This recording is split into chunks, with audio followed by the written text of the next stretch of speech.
Today on Locked on Phoenix Suns. I don't have a womp womp sound effect, but I wish that I did. 38-point loss, the worst one of the season. The Suns are going down with a whimper. What went wrong? A fun what if, and the big news of the NBA day and how it affects the Suns. All coming up next.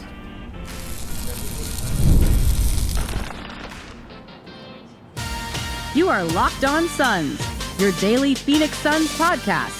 Part of the Locked On Podcast Network. Your team every day. Welcome back into Locked on Phoenix Suns. I'm Brendon, Kleen, a staff writer at Awful Announcing and a credentialed Suns media member. Thank you for making Locked on Suns your first listen here on a Tuesday night post-game quiet arena. Don't forget Locked on Suns, free and available on all platforms, including YouTube. So click that follow or subscribe button. Do what thousands of other Suns fans have already done. Become an everydayer and get locked on to the Phoenix Suns right here each and every day. Joining me, as always, from right here in the heart of downtown Phoenix, my fellow Suns credentialed media member. How are we feeling, Ben Garcia? Numb.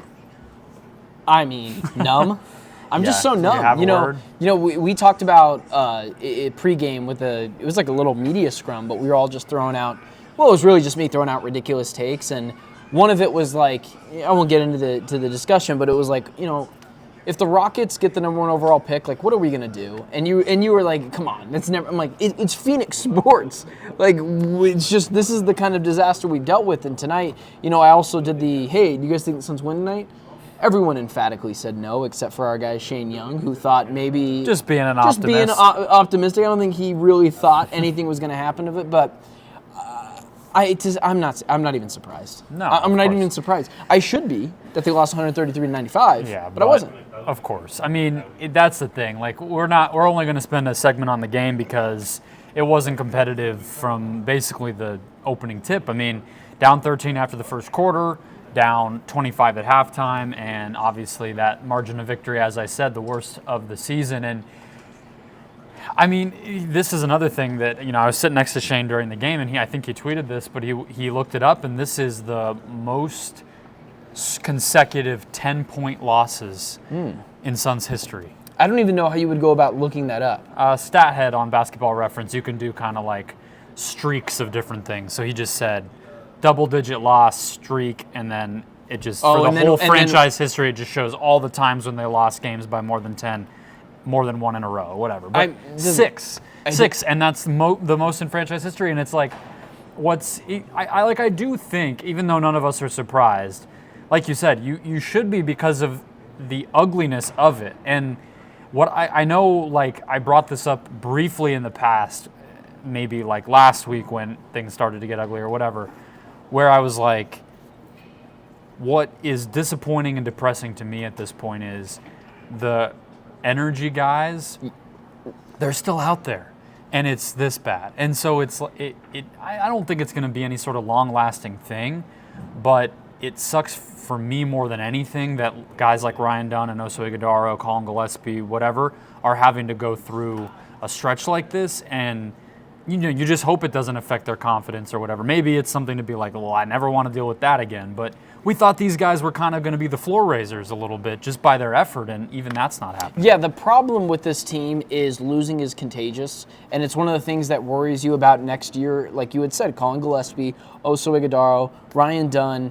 Devin Booker has been the only player in that locker room that went through those years of garbage Suns basketball where they were getting used to losing, where you worried about, like, could that affect Devin Booker in the long run? And now I think the same thing. It obviously didn't, but now I think the same thing with Colin Gillespie, because you had said the energy guys are out there and it's still this bad. How about it doesn't even feel like the energy guys have energy anymore? Like, Colin Gillespie's still trying, and Cody Martin's still trying, but there were a couple of times today where I was like, oh, good, Colin's missing a wide open layup, or Caleb Martin's not getting out on a guy in the corner.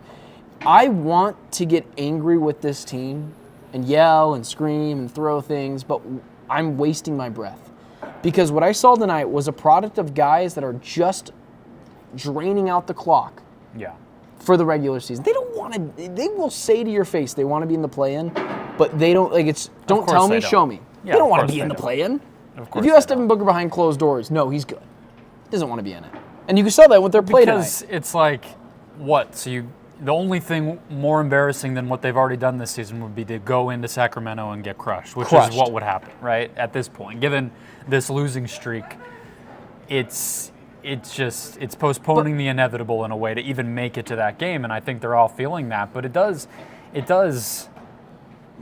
suck that the little bit of jolt where we had talked about, what is it, the new team or the old, we had that kind of conversation in the middle of the win streak and whatnot, and we were like, well, at least the floor is higher. And now the floor is falling out. They're having the worst, of course, KD's hurt now, but it's shocking that it can be this bad still after everything that's changed and all the, you'd hope, shame and embarrassment of how ugly some of these games have gotten. Like, they just... Transition defense was abominable tonight. They had nothing to do with nothing to plan. No concept of anything with Steph Curry. They didn't even give the requisite effort to contest the shots, which is the least you can do, even though you're chasing them around and getting exhausted all night. Their bench scored 70 million points. It's just, it feels like they were, quiet quitting almost. Yeah, I wouldn't even. I mean, quiet quitting, yes, but actions speak louder than words, and I thought it was very loud tonight. Their actions, the fact that they just don't care. My thing is this, man.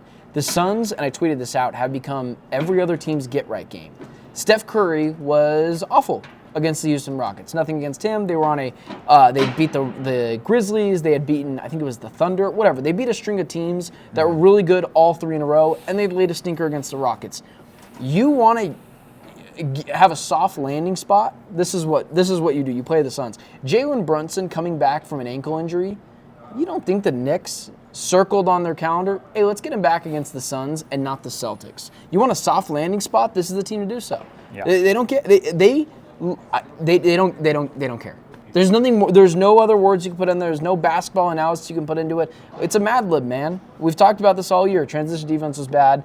Booker couldn't hit a three. The energy guys are just that, energy guys, and it's completely fallen out. The end of the season can't come fast enough. Yes. I don't even know how many fans are even watching these games anymore, to be honest. I think for a while now, we have served as the stand-in for the game for our everydayers because they're not watching, and that's fine. But, I mean, the last thing on this game, and we'll circle back to the coaching at the end of the show, but this is the last straw for Bud, right? I mean, the string of performances to close the season right now, it's at this point, we've gone from can you justify the money and the constant turnover to how do you justify bringing him back? I mean, it's full 180. It's okay. Who do you think would be more of an abomination coming back next year, Bud or Beal? Beal. Okay. I don't think it's crazy. Because next season you at least can. The coaching thing is always you can always change the roster. Well, yeah, that. But if you change the roster, then well, maybe with this group the coach will work. There's no convincing yourself with Beal. But the fact that you're asking that is obviously illustrates your point without even the answer needing to be given. I mean, you've brought up a really good point about this. Of just close your eyes. It's not your money. Would you fire Bud? Just black and white for his performance this season. I think it's a really great way that you have framed it.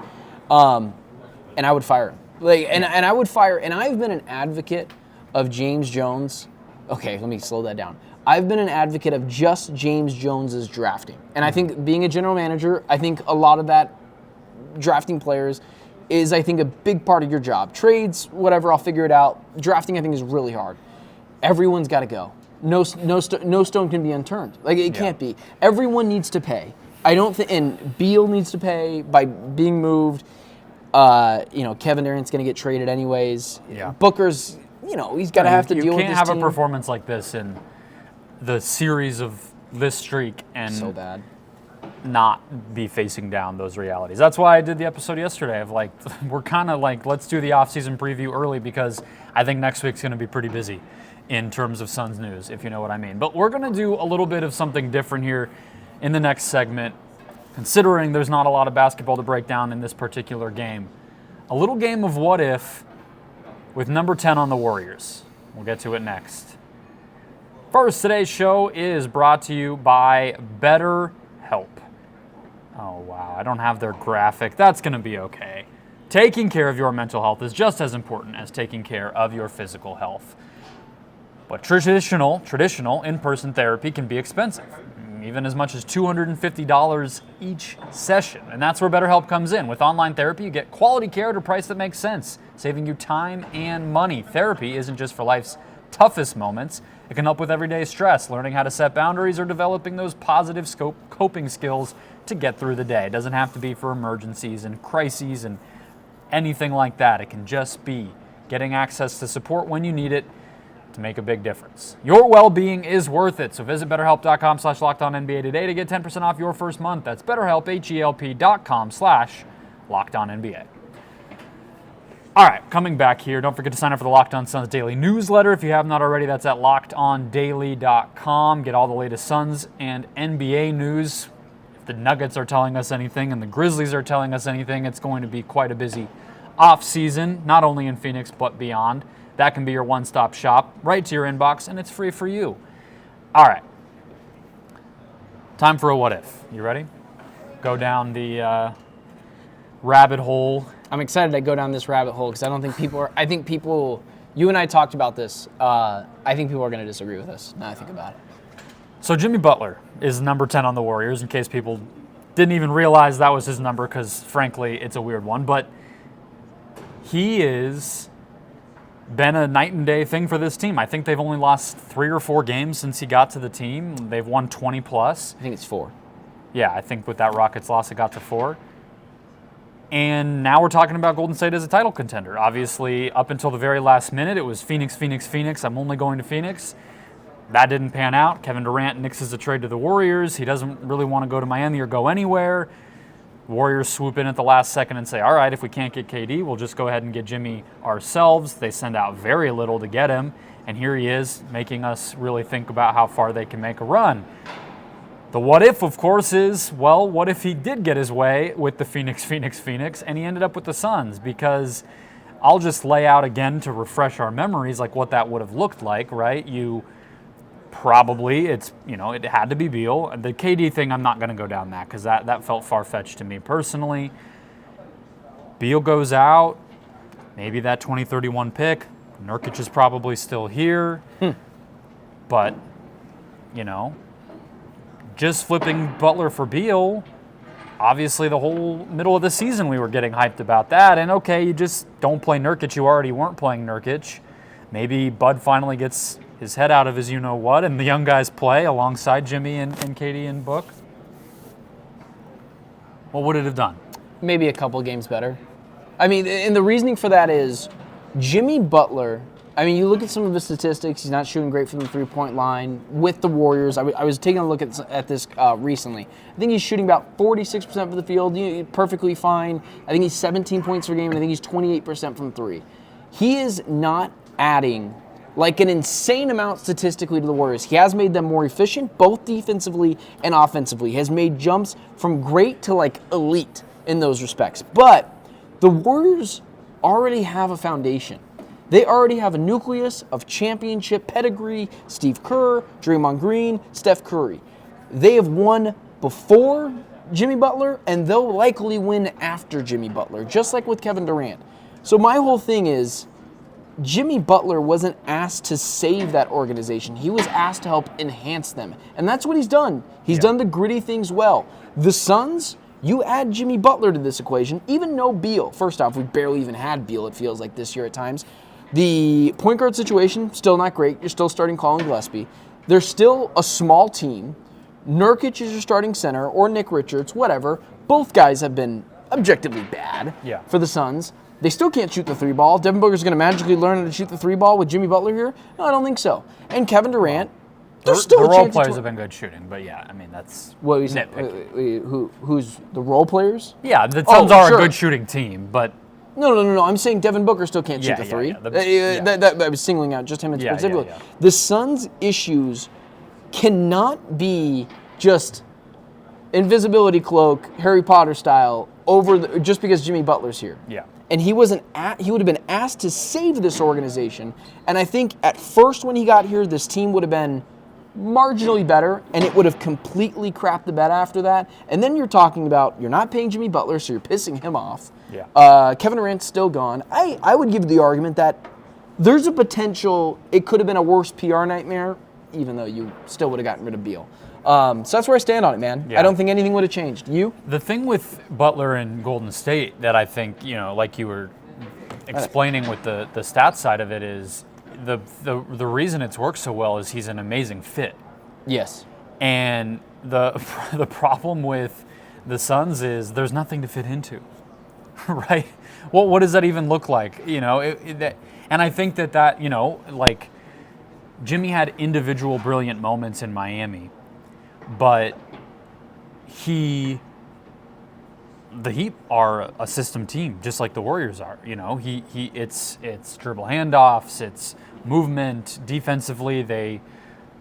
Every freaking game it feels like they have a new scheme, but that is like Eric Spoelstra is the Heat, and you play within what he does, and Butler did that to a high level. In Phoenix, like ISO Jimmy and trying to be a lockdown defender on a team whose team defense is awful, horrible, like that's not really that valuable of a player. So we're on the same page. The other part of it too that I think is interesting is, in hindsight, like obviously you flip Beal, maybe it's just sort of, what is it? What's the phrase? 12 of one, half dozen another, or whatever it is. 6 of one, half dozen another, whatever. Like it's Addition no difference. By subtraction. It's no. I'm saying like it's not that big of a difference either way because Beal's contract is so big. But I think Butler getting him would have made it harder to unravel this team too because. His money, he would have gotten an extension that's very similar to Beal's, but the whole thing was like, well, if you get Butler, you're probably locking in a pretty good likelihood that you're getting Durant, keeping Durant, right, extending him. So if that kind of domino goes down, then you're looking at maybe a little bit of a better team. Maybe they get the 9 seed, let's say, or even 7 or 8, if in a great world, but still not blowing the top off of anything. Well, then all of a sudden you're still a pretty mediocre team, and now you're committed to it. At least this situation, you got to spend all this money to get off of Beal and whatnot, but like we've been saying down the stretch of this whole season, you can at least finally look yourself in the mirror now. Whereas the Butler trade would have been another Band-Aid to be able to say, well, next year, a full season of book KD and Butler. You know what I mean? That would have been the conversation now. It's pissing me off you just saying that. Like having to deal with a potential, a full season together. That would actually piss me off. And it's nice to know that you're kind of agree with me in that aspect where what I was kind of alluding to without saying it was it would have been really hard to just throw this team away, which is why when I was telling people, when you and I talked about, is this who they are or are they a losing streak team? And I had said, this is kind of bad that the Suns are winning these games because it murks up their future about like, oh, maybe we're not that bad. Maybe it was just bad luck. Maybe we have to retool. The one good thing about this Suns season is they have clarity. And adding Jimmy Butler to this would have murked up the clarity as well. They know that they have to make drastic changes, and people say, don't call for jobs. Oh, I'm calling for the jobs. Bud, James Jones, everyone that has had a hand in this process has got to go. Barlstein, Bud, whoever it is. And so same with the Suns aspect of the players. You add him to this, I don't think you get there. I think you keep everyone around. So probably, yeah. You at least have I just realized easier. I was going to say yes. I just realized I was calling for the names of players at the stadium, so probably not a great look. You definitely have an easier case to make to keep it together. Yeah, I mean the calling for people jobs, like the coach and GM, their salary is guaranteed. The one I always feel bad is like assistant GM, scouts, assistant coaches, trainers, whatever. Those guys are year to year, but what are you going to do? It's sports. You got to bite the bullet at the end of the day. Okay. We're in agreement. Tell us what you think in the comments. Maybe you disagree. I think a lot of people are going to disagree. I really do. Let's get to the big news of the day in the NBA, though. Michael Malone in Denver fired. Obviously, the Suns will not be playing the Nuggets in the playoffs this season. There's not a direct tie, but there could be. And a PHX report. A PHX Arena report. Yeah, we got one. Oh, yeah. Okay. I found out someone who's an everyday listener. Yes. Every day. Well, let's close with that. But we got to talk about Malone and whether there could be any sort of connection with the Suns. First, Today's show brought to you by Robinhood. With Robinhood Gold, you can now enjoy the VIP treatment. That's right. Let me get these ugly names off and give Robinhood the shine. Receiving a 3% IRA match on retirement contributions with Robinhood Gold. The privileges of the very privileged are no longer exclusive. With Robinhood Gold, your annual IRA contributions are boosted by 3% plus. You also get 4% APY on your cash in non-retirement accounts. That's over 8 times the national savings average, meaning the perks of the high net worth are now available for any net worth. The new gold standard is here with Robinhood Gold. To receive your 3% boost on annual IRA contributions, sign up now at Robinhood.com/gold. Investing involves risk. Rate subject to change. 3% match requires Robinhood Gold at $5 a month for $1 for 1 year from first match. Must keep funds in an IRA for 5 years. Go to Robinhood.com/boost. Over 8 times the national average savings account. Interest rate claim is based on data from the FDIC as of November 18, 2024. Robinhood Financial LLC member SIPC. Gold membership is offered by Robinhood Gold LLC. All right, let's close out the show. So Michael Malone and Calvin Booth, the GM, fired in Denver. It was like this power struggle, this sort of, civil war all season in the organization. Which side are you on, whatever. And then ownership just said, you're both done. Contracts are expiring anyway. We're starting fresh. I guess we're fine losing a postseason in Jokic's prime, and that doesn't bother us because this is so ugly. We just got to make the change. On the one hand, at least the Suns aren't going to make the most panned coaching change in the NBA, right? I mean, it had just been them and not Memphis and Denver, it would have been, the Suns are doing it again. But now it's like, well, they're not even top 2 anymore. Join the club. Yeah. I think the Grizzlies is worse. Yeah. The first thing I would say, because I know we're going to get into the Michael Malone discussion, and you had, quote tweeted me today, and I was basically saying if Calvin Booth and Michael Malone can lose their jobs, James Jones and Mike Budenholzer should definitely be in the discussions of losing their jobs. Because there are people out there. I had one person comment back to me, and it was like, if you think James Jones will lose his job, I would never listen to you again. First off, probably still will. Secondly, my point is, guys who recently just won a championship, man. Yeah. That makes, I think, the fire hotter on Ishbia to make a change. It at least gives him the cover to do it. Oh, 100%. In a way, right? Oh, yeah. I know the money is always the money, but it's like the arms race, the parity of the league right now. Like, you kind of can't be content, even if there's financial considerations or whatever. So, definitely. But similar to what we had with Jenkins, I think Suns fans are like, okay, nice coach on the market now. What do we do? Are the Suns going to be in on this? And I don't think it's insane. I don't think it's like an immediate no. But when you and I were kind of discussing it earlier, to me, the easiest, most simplistic way I can put it is Michael Malone's just Frank Vogel, Mike Budenholzer 3.0. It's like it's one thing to keep firing and hiring new coaches. It's another thing to keep going toward the same types of candidates. At that point, it makes even less sense why you're making the change. At a certain point, it's like make a change and actually change what you're doing at that spot. A couple of reasons.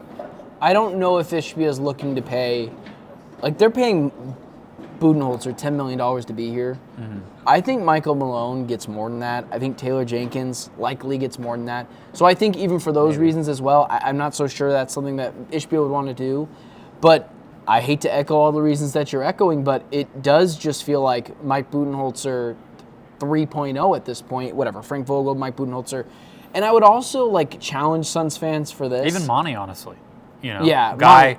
Retread guy who's kind of like the veteran coach. I know he didn't even make that hire, but I think I would just challenge Suns fans to this because it's something as well that I had to think of. And I was really on board with the potential of Taylor Jenkins, and then I really looked into it, read some reports. I would challenge Suns fans because I haven't looked at anything with Michael Malone. Is like, why is he getting fired? Is he getting fired because he doesn't get along with players? Which I've seen that is potential. Some of the issues. Budenholzer, some of the issues, he's not getting along with players. Do you need more of a player's coach? Also, schematically, X's and O's, I don't really see a lot of a difference between what Bud and Michael Malone would do. I think he'd make them better defensively, potentially, but I think the Suns need to go find their own Michael Malone, a championship-winning coach that fits more what the Suns need. Budenholzer, I think what we've learned is a hard ass, and from the reports that has come out is people have had some issues dealing with him because he's such a hard ass. I don't think adding Michael Malone to that mix is going to help because that's a guy as well. Very fiery. I get why Suns fans see it and they're like, ooh, Michael Malone. And I don't think they're crazy for thinking that, but it's just a bad fit, man. Yeah, it's just not a great fit. I think Suns fans need to be prepared to not be immediately excited about the person that's hired. Like, we might not know a lot about them. They might be unproven. Their best qualities might be proximity to success or relationships, things that like we're not going to be able to see. It's not going to, the past 2 hires have been people who won titles. Mm-hmm. That's not going to be the case this time. Like, I can almost promise you that, maybe it is Malone. I just doubt it. And there's not a lot of other guys who have won titles that are going to be out there. So I just like that, but it makes sense. It's not even just to change different for the sake of different. We got to remember this is also going to be a roster that is much younger, most likely, and in a little bit of at least a season of transition. I don't know how long that period's going to last. Hopefully not very long, but we're pretty sure at this point next season's going to be a transition year. And so whoever's coaching the team that at that point in time, they're going to need to have player development qualities. Mm-hmm. They're going to need to have maybe a little bit of a more innovative approach to things to get more out of a less talented, less experienced roster and kind of make it better than it might actually be, like Mark Daigneault did in those Thunder years and things like that. So I just think that that's where we're headed. And so, Malone probably wouldn't even want to take a job. That's what I was going to ask you, Brendon, is like, let's just say Suns are interested, they're willing to fork over their money. Michael Malone, Taylor Jenkins, insert another hot head coaching hire because we know someone else is going to get fired in the playoffs. Yeah. Whoever, someone is going to. Tom Thibodeau. Sure, someone is, right? And people are going to link the Suns to that name. Why in the hell would any of those guys want this job? You're tied up. You have no draft picks. You're right now at least in the second apron, but you're almost for sure going to be in the first apron no matter what, unless you can move both guys. Let me put it this way. Out of the 2, the Kings have an opening, so that's 3. I'll just include them all. Sacramento, Memphis, Denver, and let's assume the Suns fire Bud. Let's just say out of those 4, we don't know any more yet. There will be more than that, but out of those 4, the Suns are the what ranked job? I'd say 3rd. I'd say ahead of the Kings, but below the other 2. I'd say just barely ahead of the Kings because the Kings, they are like in real no man's land. Yeah, they have no future. They have they have assets, like in terms of draft picks and stuff like that, but like Zach LaVine and Domantas Sabonis, that's what you're going to roll out next year. I mean, You just traded away your franchise guy, and also it's the Kings. Like I'd think Sacramento. I'd just rather be in Phoenix. But let's say like Tibbs gets fired. Knicks, they're behind them. Any team in the playoffs, legitimately any of them. Mm-hmm. The Hawks, let's say the Hawks move on from their coach again. Almost broke something. The Suns are behind the Hawks. They're behind everyone. Yeah, it's, or at least it's close with the Hawks. They're not. They're in the cellar. Yeah, it's not a team where you're going to compete for a title, but it's also not a team where you get to coach the next great superstar. Actually, another team that might have an opening is the Spurs, and I would put the Suns behind that too, because we don't know what the future is with Pop. It seems like he's still recovering from the stroke. So anyway, I think that puts it in perspective. I think we're both no's on both Jenkins and Malone. It's just not the right moment or the right fit for this franchise. But obviously, as soon as 6 days from now, we might already be talking about a short list of candidates and this and that. So we'll have more clarity. I think that'll be more interesting. I was going to toss up a Billups question for you, but probably better for a different time with all the things that are kind Portland of... might have fired him by Sunday too. We'll know a lot more. Exactly. And so, man, in terms of we always talk about, Brendon, shouting out listeners. Yeah, right, you got a podcast. PHX Arena I do. I was going to let you introduce it because that's not my thing. Brendon, did you know Kay Adams listens to Locked On Suns? I did as of 40 minutes ago. I was downstairs and I saw Kay Adams, and I don't like to bother people, but she was just standing there at the front in the front row section right there. And I said, hey, Kay, nice to meet you. My name's Benjamin. Can I just get a quick photo with you? These bigger guys, I like meeting them and taking a quick photo and being done with it. She was absolutely nice about it. You know what she said to me? She goes, wait a second, what's your name? I said, oh, my name's Benjamin. And she goes, what do we work for? You look familiar. And I was like, Locked On Phoenix Suns. And she goes, I listened to you guys in the preseason when she was, supposed to have Kevin Durant on. She was like, I was trying to familiarize my team. And then she saw, one of my takes for the Kevin Durant thing a couple weeks ago, went a little viral. She went after me for some of my Kevin Durant takes, as she should. That's her boy. Mm-hmm. But I appreciate it. She stood on business. She told me she didn't like my takes, but very nice, and still took a photo with me and admitted that she at least somewhat was an everydayer. I would call it a somedayer.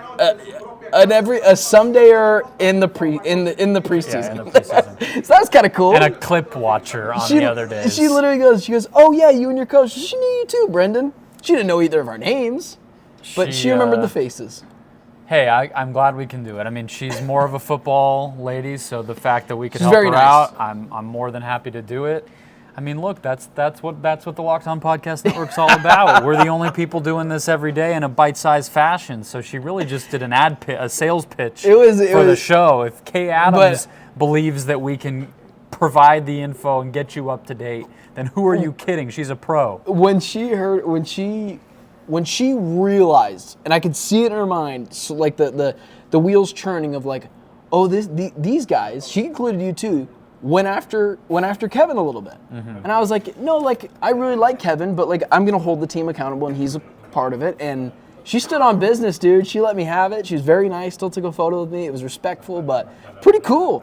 Pretty cool. I was like, I'm not sure you like me right now, but at least you I mean, she's only had Katie on for a year. I hope she would, not be so loyal that she can't listen to a freaking podcast without. She did say I was just doing my job. Yeah. And so she, she was very nice, but it was fun. All right. We got one more game tomorrow. We'll be back for standings watch before we wrap. The Suns have basically been eliminated in all but a technicality. If they were to sweep the rest of the games and Dallas were to lose them all, that tiebreaker still comes into effect. But as of tomorrow, if the Suns lose, that's it. And it's the Thunder. So you're telling me there's a chance? I'm telling you that, yeah. Hey, 0.01 maybe. So they were playing a game over here in the media box. Like, we have to have a little fun. But these guys were like, hey, how fast do you think the Suns get down by 20? Before the game even started. And I was like, I don't know, probably the third quarter. The other guy said second quarter, nailed it, spot on. How fast is the Suns down by 20 tomorrow? Well, part of me is wondering because OKC had a pretty close game. I mean, the final score wasn't because they went on a huge run after Luka got ejected tonight, but they played pretty tough with the Lakers. Back-to-back, maybe, they have the 1 seed clinched. We could see a little bit of rest. I don't think they'll go everybody, but... And we still lose. Exactly. And we would still lose. This is a team that got blown out by the Tatumless Celtics and whatever, or Dameless Bucks. We almost lost to Hospital Mavs. Yeah, so, I'm not saying that's really going to sway things, but a little bit of hope that it might be maybe the third quarter, like you said. Maybe it'll be a nice first half. We'll see. That'll wrap us up, though, guys. Hit follow, subscribe if you have not already. Become an everydayer. We'll have a recap show for you from right here for the final time at PHX Arena tomorrow night, and more shows throughout the week. And as I said, it'll probably be fairly busy starting Monday, so you'll want to be right here. We'll talk to you then.